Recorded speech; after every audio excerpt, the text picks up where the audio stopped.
Como que monta aí um cartão de enfrentamento?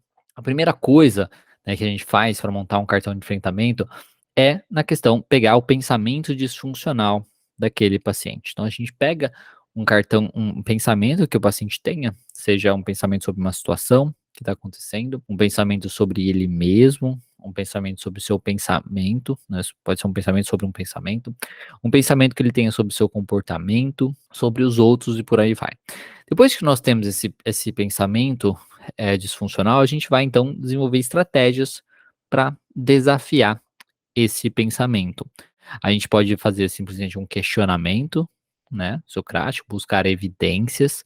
Nós podemos fazer um experimento comportamental, seja na sessão, seja entre as sessões, né, fora e no dia a dia do paciente. Nós podemos fazer uma exposição, enfim, várias estratégias aí que nós podemos trabalhar com o nosso paciente. Quando nós fazemos essas estratégias, nós então temos conclusões, tá? Nós temos resultados dessas estratégias. Nós chegamos a respostas a respeito daquele pensamento inicial. Seja que aquele pensamento inicial é meio verdade, seja que aquele pensamento inicial é completamente falso, seja que nós temos, às vezes, respostas alternativas, tá, para aquele pensamento aí, inicial do paciente. Quando nós temos essas respostas, a gente vai desenvolver, então, junto com ele, uma conclusão. E como que seria isso? É basicamente assim: então, meu pensamento inicial é tal, mas eu coletei as evidências, eu fiz tal coisa, tal coisa, tal coisa, que me mostraram isso, isso, isso, isso, isso. Logo, na realidade, é assim que as coisas são, ou é assim que eu tenho que agir? É assim que a gente monta o cartão de enfrentamento, basicamente. Então, e isso depois a gente pergunta para o paciente: faz sentido para você? Isso é uma coisa que tem lógica ou não? É uma coisa geral e tal. Eu tinha até separado aqui um cartão, deixa eu abrir aqui para vocês. Isso. Então, aqui, vamos pegar esse exemplo. Pensamento: não vou conseguir fazer a apresentação da faculdade. Essa é o pensamento. Questionamentos e psicoeducação. Uma possível coisa que você pode fazer. Você possui evidências que suportam essa ideia? Nunca apresentei na faculdade. Sempre pedi que os outros fizessem a apresentação. Aí o terapeuta, né? Isso é uma evidência que você nunca apresentou. Mas e a respeito de não conseguir apresentar? Sinto muita ansiedade só de pensar nisso. Sentir ansiedade é normal. Você já realizou algo na sua vida mesmo estando ansioso? Eu sempre fico ansioso quando eu venho na terapia. Eu fico ansioso durante as minhas provas. E o que que normalmente acontece quando você fica ansioso? Eu venho mesmo assim e faço a prova mesmo assim. E algo de ruim acontece? Na verdade, não. Eu saio daqui, no caso da terapia, normalmente bem mais tranquilo e vejo que estava exagerando. E nas provas, depois que foco nas perguntas, consigo responder e costumo ir relativamente bem.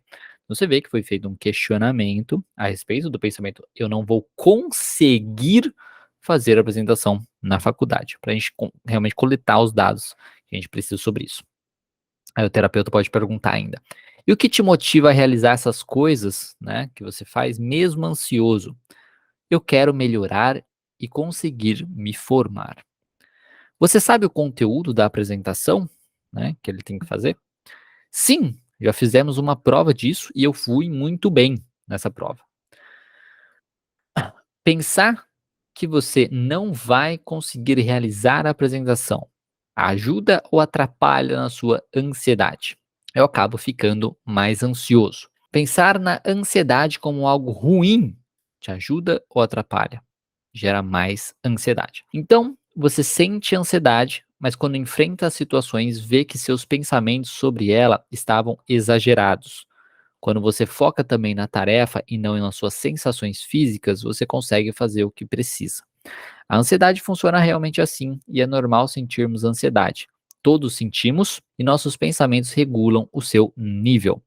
O engraçado é que se sentir ansioso ou animado com algo possuem as mesmas sensações. A diferença aí é como enxergamos a situação. Considerando tudo isso que falamos, que conclusão você pode tirar? E aí, nós podemos ter a seguinte conclusão tirada do paciente, que nós podemos ajudar o paciente a montar essa conclusão. Apesar de pensar que eu não conseguirei fazer a apresentação, eu não tenho nenhuma evidência concreta disso. Sinto ansiedade ao pensar sobre a apresentação, mas ela é um sentimento normal. E mesmo sentindo ansiedade, já realizei muitas coisas em minha vida, mesmo me sentindo ansioso. Coisas como ir ao psicólogo, fazer as provas da faculdade e para tirar a carta do carro. Consigo fazer essas coisas porque sei que é preciso e não tenho como não fazê-las para conseguir atingir as minhas metas. No fim das contas, sempre consigo realizar as minhas atividades e é bem mais tranquilo do que eu imaginava. Eu sei o conteúdo da apresentação, eu já fiz até mesmo uma prova sobre o assunto e fui bem. Pensar na ansiedade como algo negativo ou em minhas sensações físicas só me deixa mais ansioso. Posso focar na minha tarefa, fora do meu corpo ou em como animado estou com a minha atividade ou com o conteúdo da apresentação. E aí, desenvolveria uma estratégia, então, de ler esse cartão de enfrentamento todos os dias, e mais quando o pensamento aparecer, e também, às vezes, experimentos comportamentais menores, realizar a apresentação, né, às vezes, para ter mais evidências ainda e forçar e focar em tudo isso e tudo mais, tá? Então, isso é um modo que nós podemos fazer aí para montar um cartão de enfrentamento. Então, você vê, a gente pega um pensamento disfuncional do paciente, a gente questiona aquilo, a gente vai pegando os dados, vai montando às vezes uma estratégia, e tendo os resultados disso, a gente ajuda o paciente a montar uma conclusão sobre tudo isso. E isso é o que vai ajudar o paciente a fazer o que ele precisa fazer. É o que vai ajudar ele a buscar mais evidências, é o que vai ajudar ele a mudar o seu comportamento, é o que vai ajudar ele a desafiar os seus pensamentos disfuncionais. E como consequência, é o que vai ajudar ele a justamente enfraquecer as suas crenças disfuncionais e fortalecer as suas crenças mais funcionais.